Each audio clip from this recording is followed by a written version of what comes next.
Hi, it's Pias Tarot. Hello, Sagittarius placements. And of April, itong ating i-read. Okay, energies. Oo, na parating. Energies na pwede pa na pumasok bago mag-end ang April in general. And syempre, the person on your mind. Okay, hello. Hello, Lucky. Oo, so nakatingin siya. Anyway, so again, before tayo mag-start, kung hindi ka pa nakakapag-subscribe, please to subscribe and hit the notification bell para lagi po tayo maging updated sa mga mangyayari pa lang. Okay, so yeah, sa mga bago, yes, kung gusto po na makasama sa reading ng subscribers, read, diba? You have to subscribe lang po, no, sa akin pong FB page, yung legit FB page. Yes, yung may check po sa tabi ng pangalan ko na Pias Tarot. Okay, yun po ang titingnan. And dapat naka-follow, yan mga ganyan. Yan lang naman yung mga aking requirements, no. And yeah, sa mga nagtatanong about our charm, so ito po yung ating cord cutting. Okay, ito yung para sa cord cutting natin, pang-alis po ng lahat, no, nagbibigay sa inyo ng kaalatan sa buhay. Siya na yung bahalang mag-alis. Okay, and di iwanan kayo nitong open sa mga blessings. Okay, hindi siya magbibigay ng blessings, okay, or ng kung ano man. Okay, mga ginugusto nyo, hindi siya. Protection to, and pang-alis po ng kung anumang kabigatan sa buhay or sa energy mo, no? Na nagsisilbing alat nga. Okay?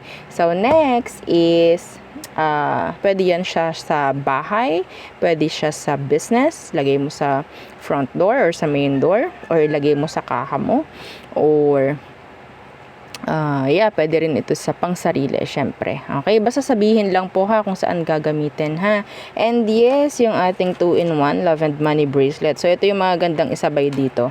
Kasi ito yung mga nagpo-provide, no? Ito yung ating para sa Love and Money, may citrine stone. Okay, ang citrine po natin is a money magnet, tandaan nyo po yan. Okay? So, pwede sa lalaki, ilagay mo lang sa red pouch. Next, yung ating granter.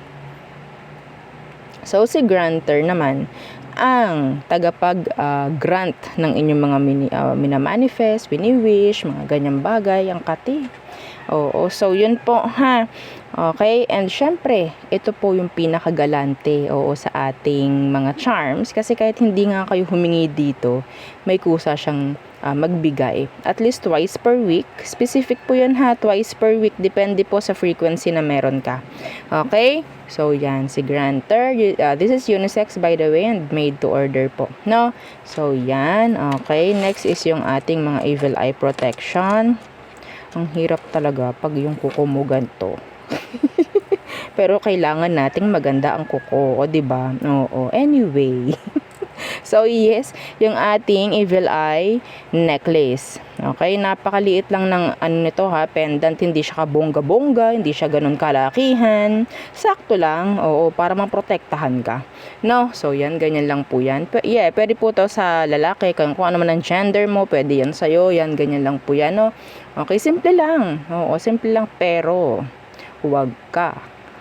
Okay, so yan. So, ito naman yung ating ring. Adjustable po yung ring natin. So, nothing to worry pagdating sa sizes.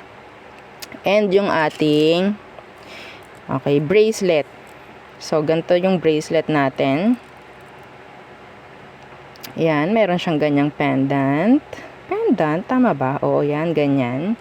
So, unisex. Okay? And syempre yung ating cleansing kit. Ang laman po nun is yung ating white sage. Okay, yung sinisindihan. Oo.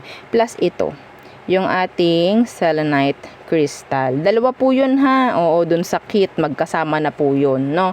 So, ito yung pang-recharge naman. Okay, pang-recharge ng inyong mga charms. Yan. Kailangan po silang nire-recharge May energy kasi to. May energy po sila. So, kapag naubos yun, 'di ba? Pag naubos yan, nandun yung pagod. Sabihin natin may sasalin rin sa'yo yung pagod, 'di ba? Parang ganun kasi iisa kayo niyan. Kaya nga po kinukuha namin yung name nyo. No, under your name, yung mga charms. Okay, so mas maganda kung ikaw din nakakaramdam ka, no, ng stress, ng kung anumang kabigatan, kailangan mo to. Hawakan mo lang. I-release niyan yung stress na nararamdaman mo. Okay, i-release niyan. Siya na yung bahala. So, ganun po, ha? So, paano gamitin? Ilagay lang po yan. Ilagay lang po, no, sa tabi nila. Kahit overnight, pwede na. Wala pong oras, walang araw. No? So, kahit kailan ninyo gustuhin na i-charge ang inyong mga charms, pwede po yan, no? So, yes, we don't have rules. Oo. So, next is yung ating oil. So, si oil, 30 ml, maganda pagdating po sa mga masakit sa katawan. Inaalis nito, no? Yung mga hirap makatulog, yung mga ina-anxiety dyan, yes, pwede sa'yo to, no? Opo, gamit na gamit ko. O, diba? Opo, no, minsan talaga, kapag inaatake ng anxiety, may mga anxiety dyan, diba? Minsan walang trigger yan. Oo, walang nakaka-trigger. Basta-basta na lang, 'di ba? Oo, kaya minsan mahirapan kang matulog. Yan. Ito lang. Oo, aminin nyo lang. Okay, para tong first aid kit. Oo, para hindi na lumala, no?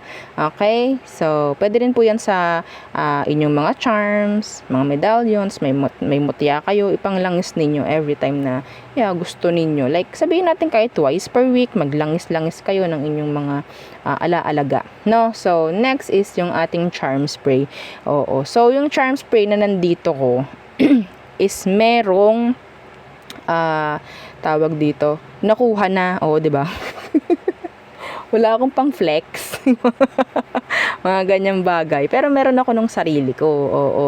Kaso nga lang, old yung packaging nito. So, anyway, ganito siya. Ha? Pero hindi ganito yung takip. Okay? Hindi ganyan yung takip.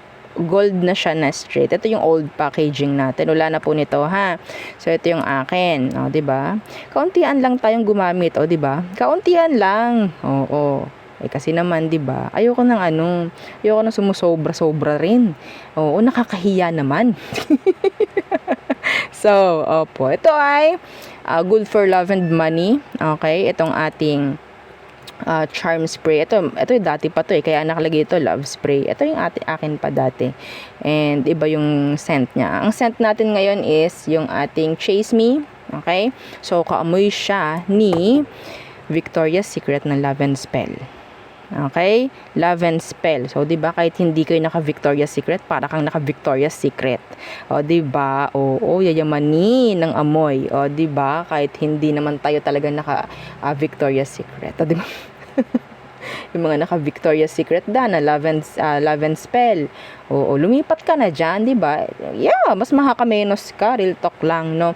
And syempre, kapag meron pong gustong i-attract na tao, kailangan ko po, no, yung real name po nung person. No, ayoko nung, ito kasi yung alam ko, ito yung ganyan. Basta alamin nyo, bago kayo lumapit, no, sa akin. Dapat alam yung real name po nung inyong i-attract. Okay, so ano pa ba? Ito ang ating huli, pangtanggal at pangiwas ng third party. Ito po ay aking talagang ini-sprayan din. No, ini-sprayan po. Oo. So, tawag dito, bago ko kasi i-release, tinignan ko kung ano yung mga pwede.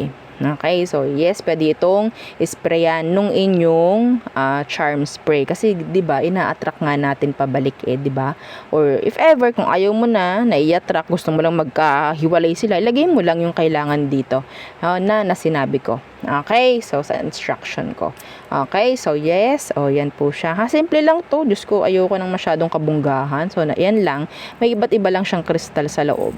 Yan po, yung ating pangtanggal third party or pang-avoid ng third party. Okay, kit. Oo, so yan siya. So, yun lang. Ating simulan na ang ating reading para sa'yo, Sag. Let's see. What is for our Sagittarius?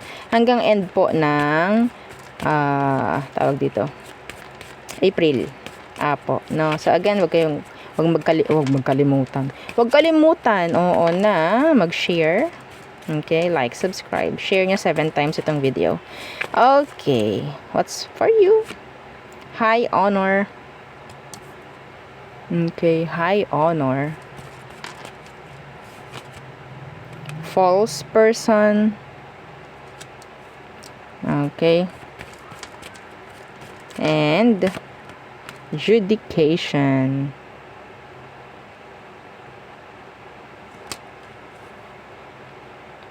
May naririnig ako dito, mananamasa.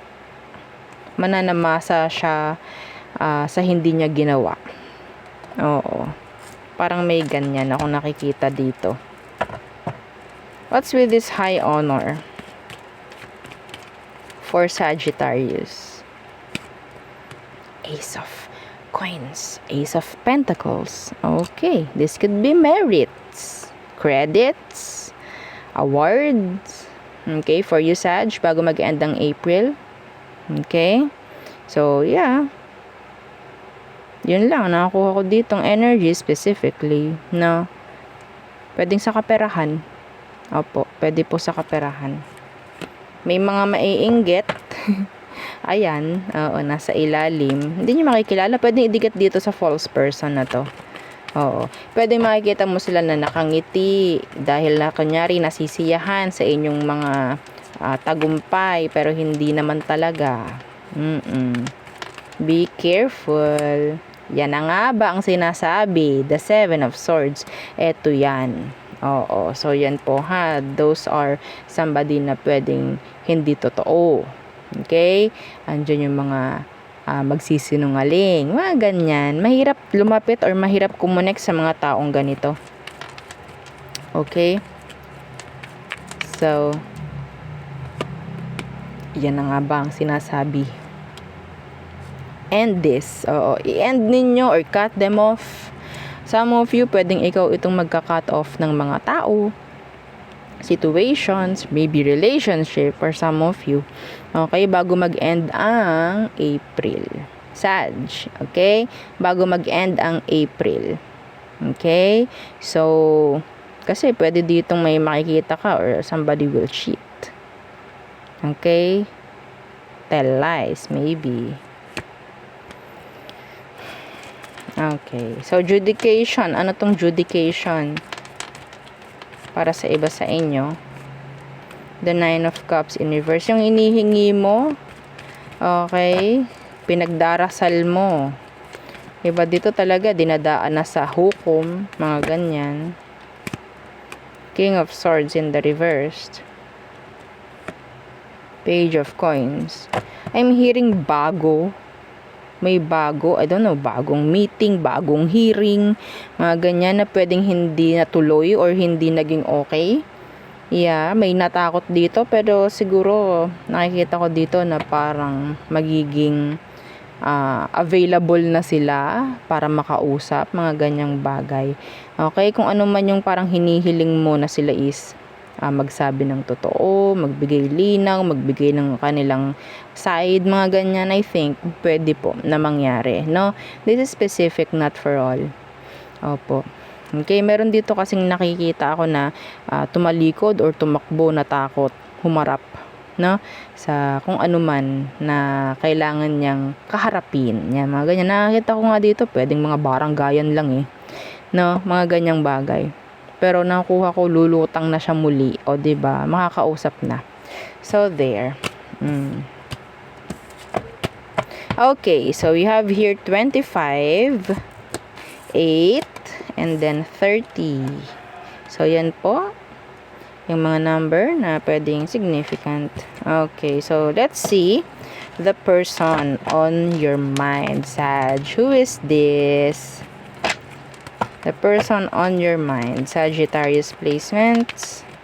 Anong pwede mong i-expect bago mag-end ang April? Okay. The King of Coins. Iba sa inyo, pwedeng boss mo to. Oo. Okay, could be a boss. Or a father figure or a mother figure. The Four of Swords in the reversed. So, sino ba ito? Ito yung tao na parang sabihin natin ang hirap kausap.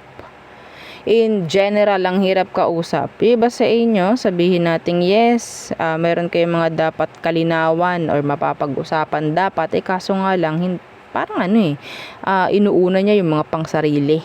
Parang ganyan. Okay? Pwedeng busy, mga ganyang bagay. Pwedeng yes, may chance na kayong makausap. May chance na siya makipag-usap. Or makipagkita, maybe, siguro. Pero I'm hearing pakikipag-usap. Opo. So, anong meron? The Knight of Wands. Oo, the Ace of Wands. So, pwedeng may mga opinion, may mga plano na mapapag-usapan po kung sakali man. Sabihin natin hindi ko to nakikitang magiging consistent siya. Okay, aking didiretsuhin na, no, kung ano man yung mapapag-usapan ninyo ng taong to, sabihin natin yes, may responsibilidad sa iyo to. Hindi ko nakikita na magiging consistent siya. Sabihin natin yes, meron lang siya mga babanggitin, mga plano, mga gusto niya pagdating sa kung anong meron sa inyo, ganyan, pero hindi ko nakikitang tutuparin or matutupad lahat, no. So don't expect big from this person. Okay, basta inyo may anak. Yeah, hindi pa rin eh. Parang nasa cycle pa rin kayo nitong taong to. Kung hinihintay mo yung pakikipag-usap, yes, mangyayari, magaganap yan. Pero, pagdating doon sa mga pangako, parang yan, ganyan. Oo. Kapag okay lang siya, kapag pwede lang siya, hindi siya consistent. Parang, yeah. Pwedeng may mga pangako na mapapako, mga ganyan. So, ano pa? The person on your mind, Sag. Who is this? The Queen of Cups in the reverse. Death in reverse. Selfish. Pwedeng iniwan ka niya sa mga pangsariling dahilan. Okay? Iniwan ka sa mga pangsariling dahilan. Pwedeng babae po ito. Pwedeng babae. Nakakaramdam ako ng babae. Kahit sabihin natin Queen of Cups, yes. Ang gender kasi dito is wala eh. Ang nakuha ko dito is energies. Okay? Pwedeng babae ito na naging makasarili. No? Hindi pa kayo tapos actually. So, anong pwede mong i-expect bago mag-end ang April? Nine of Wands in reverse. Knight of Cup. Nine of Coin. Okay. Knight of Coins. The Moon. Ito is magpaparamdam po, ha? Okay? Pwedeng magparamdam bago mag-end ang April. Kaso wala akong makita ditong masyadong aksyon. Opo, bibigyan kayo ng confusion ng taong to. Bakit ganito? Bakit nandyan ka na naman? Wala ka namang ginagawang action. Mga ganyang bagay. No actions coming from the person. Okay? Or sabihin natin mabagal lang ang action. Pwedeng wala. Or mabagal lang talaga. Mga ganyang bagay. Pero sa tingin ko may pagbabalik. May pagpaparamdam ako nakikita from this person. Okay? So there.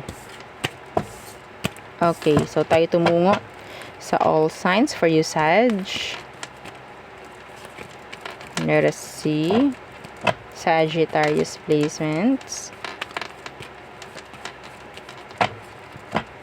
Aries through Pisces. Okay. So, Aries. So, gusto niya ng magandang pagpaplano. May mga plano, may mga decision, may mga goals siya. Taurus, walang pagkakaintindihan dito. Gemini, so hindi na masyadong nag-expect or naghihintay.